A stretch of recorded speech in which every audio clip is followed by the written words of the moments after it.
ازيكم عاملين ايه؟ يا رب تكونوا بخير. فيديو النهارده بيتكلم عن الفيفوريتس، الحاجات اللي انا استخدمتها كتير الشهر اللي فات بتاع شهر ابريل. والناس اول ما تشوفني انا عليا فيديو بلوجر، بعمل فيديوهات على الفيسبوك وعلى اليوتيوب، فعايز تنضمي لينا بليز اعملي لايك لصفحه الفيسبوك وسبسكرايب لقناتي على اليوتيوب ولايك للفيديو ده كمان، ويلا بينا نبتدي.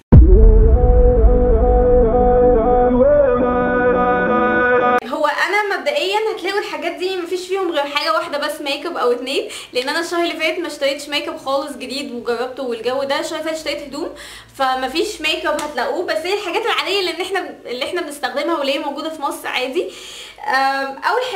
اول حاجه يمكن مش من الفيفوريت بتاعت الشهر اللي فات بس، لا بقالي سنه بستخدمها وما ينفعش ان انا استغنى عنها، اللي هو المناديل ميك اب ريموفل بتاعت جونسون. من احلى الميك اب ريموفلز اللي انا استخدمتها، وسعرها حوالي دلوقتي بقى 40 او 45. للاسف ما بقتش بلاقيها كتير، يمكن من ساعه لما عملت فيديو عنها لوحده وقلت للناس ان ده احسن ميك اب ريموفل انا بستخدمه، ما بقتش موجوده، بقيت يعني بقى خلصان على طول. تاني حاجه الستيكرز بتاعت اليونيكور.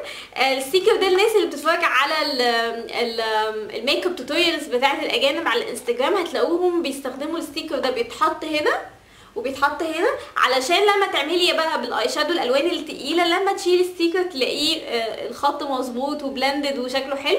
انا كنت بستخدمه في الميك اب توتوريالز بتاعتي لما احط فيها الوان تقيله، بستخدم يعني انت ممكن هتلاقوها في الفيديوز بتاعتي القديمه. انا كنت جايباها من H&M، هو ليتلي بقيت بستخدمها اكتر علشان ارسم الوينجد لاينرز ده زي ده. في ناس بتبقى عندها مشكله ان هي دايما ده بيبقى مختلف عن ده، فلما تحطي الستيكر بتساعدي ان هو مثلا تبقي شايفه الاثنين اتجاه واحد. ثالث حاجه النوز ستريبس، انا هكتب لكم بالظبط اسمها ايه، دي بتتباع في اي صيدليه.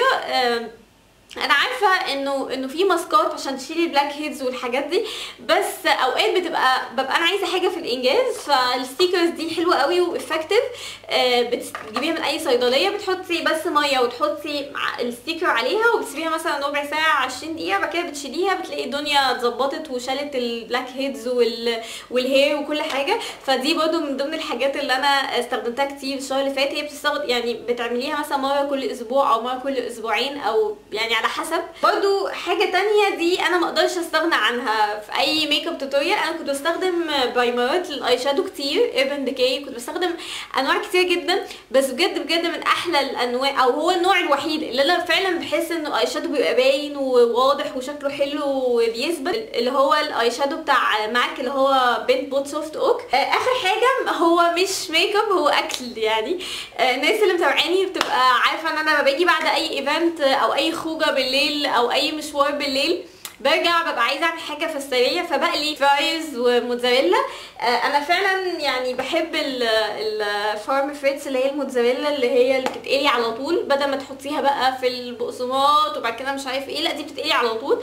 بحبها ومن ضمن الفيفوريتس بتاعتي جدا على طول. عايز تعملي اي اكله في السريع بتقلي الفرايد موتزاريلا دي وبيبقى خلاص في الانجاز وطعمها حلو ولطيفه يعني. فدي من ضمن الحاجات اللي انا بحبها.